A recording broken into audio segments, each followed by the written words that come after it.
नमस्कार। भारतवर्ष का गौरवशाली इतिहास यूट्यूब चैनल में आप सभी का हार्दिक स्वागत है। आज की वीडियो हम पुरातात्विक स्रोतों से संबंधित एक अभ्यास प्रश्नावली का अध्ययन करेंगे। यह अभ्यास प्रश्नावली इतिहास से संबंधित विभिन्न प्रतियोगी परीक्षाओं में आपके लिए उपयोगी सिद्ध होगी। हमारा पहला प्रश्न है, किस अभिलेख में अशोक ने स्वयं को मगधाधिराज अर्थात मगध का राजा कहकर संबोधित किया है? हमारे ऑप्शंस हैं बराबर गुफालेख, मास्की शिलालेख, भाब्रू बैराट शिलालेख अथवा रोमंदी स्तंभलेख। सही उत्तर है भाब्रू बैराट शिलालेख। यह एकमात्र शिलालेख है जहां अशोक बौद्ध त्रिरत्न में अपनी श्रद्धा व्यक्त करता है और स्वयं को मगध का सम्राट कहता है। हमारा अगला प्रश्न है, गुप्त काल के दौरान दिनार और रूपक शब्द किन धातुओं के सिक्कों के लिए प्रयुक्त होते थे? हमारे ऑप्शंस हैं दिनार सोना और रूपक लोहा, दिनार तांबा और रूपक सोना, दिनार सोना और रूपक चांदी, दिनार चांदी और रूपक कांसा। हमारा सही उत्तर है दिनार सोना और रूपक चांदी। गुप्त काल में सोने के सिक्कों को दिनार कहा जाता था, जबकि चांदी के सिक्कों के लिए रूपक शब्द का प्रयोग होता था।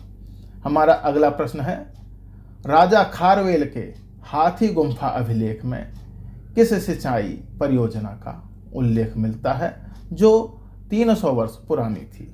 हमारे ऑप्शंस हैं कावेरी बांध, तंसुली नहर, गंगईकोंड चोलपुरम तालाब अथवा सुदर्शन झील। सही उत्तर है तनसुली नहर। खारवेल ने नंद राजा द्वारा बनाई गई तनसुली नहर को अपनी राजधानी तक विस्तारित करने का उल्लेख किया है। हमारा अगला प्रश्न है, प्राचीन भारत में पूंछित या आहत सिक्कों के निर्माण में कौन सी विधि प्रयोग में आती थी? हमारे ऑप्शंस है तरल धातु को मिट्टी के सांचों में ढालना अथवा धातु के तारों को लपेटकर गोल आकार देना अथवा हाथ से सिक्के घिसकर आकृति बनाना अथवा धातु की पट्टी को काटकर उस पर प्रतीकों के ठप्पे लगाना। हमारा सही उत्तर है धातु की पट्टी को काटकर उस पर प्रतीकों का ठप्पा लगाना। इन सिक्कों को सांचों में नहीं ढाला जाता था, बल्कि गर्म धातु पर ठप्पा मारकर प्रतीक उभारे जाते थे। हमारा अगला प्रश्न है, प्रयाग प्रशस्ति में समुद्रगुप्त की सैन्य विजयों को 5 समूहों में विभाजित किया गया है। आटविक राज्यों की विजय का अर्थ क्या है?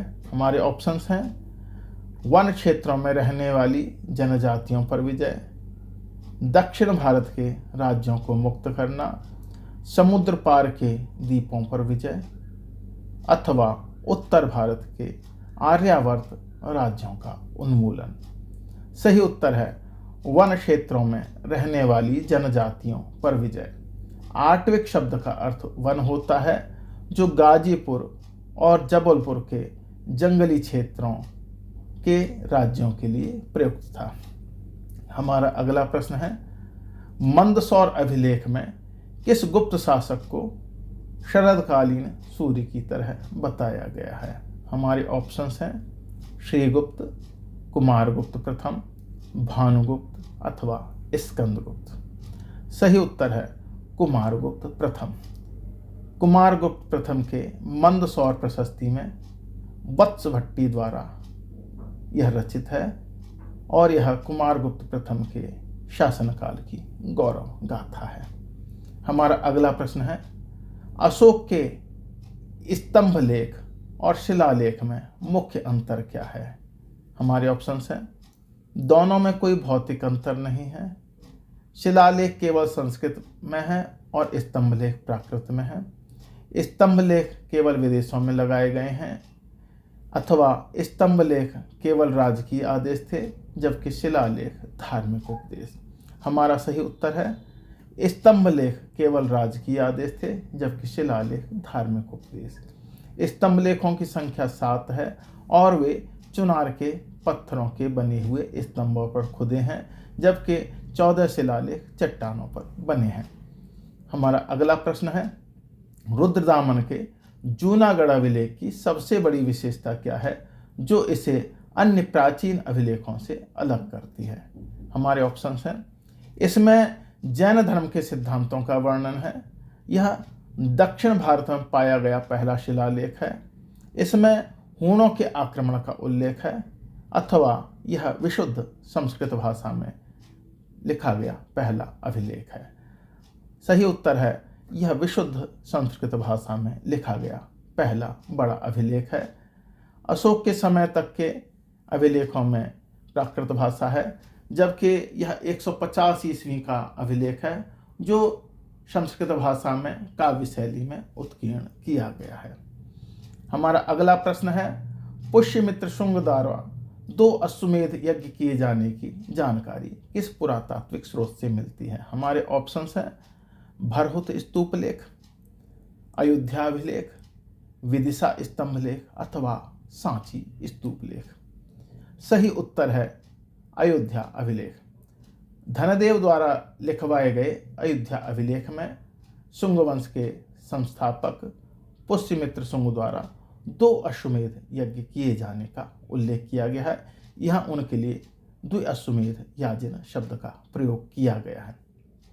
हमारा अगला प्रश्न है, पुलकेशिन द्वितीय के ऐहोल अभिलेख में हर्षवर्धन को हराने के बाद किस नदी को दोनों राज्यों की सीमा माना गया? हमारे ऑप्शंस हैं, गोदावरी नदी, गंगा नदी, कृष्णा नदी अथवा नर्मदा नदी।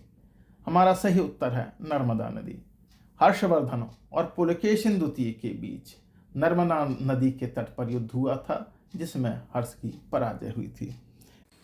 इस प्रकार हमने इस वीडियो में इतिहास से संबंधित 10 वस्तुनिष्ठ प्रश्नों का अध्ययन किया, जो इतिहास से संबंधित प्रतियोगी परीक्षाओं में लाभकारी सिद्ध होंगे। मेरे साथ जुड़े रहने के लिए आप सभी का बहुत बहुत हार्दिक धन्यवाद।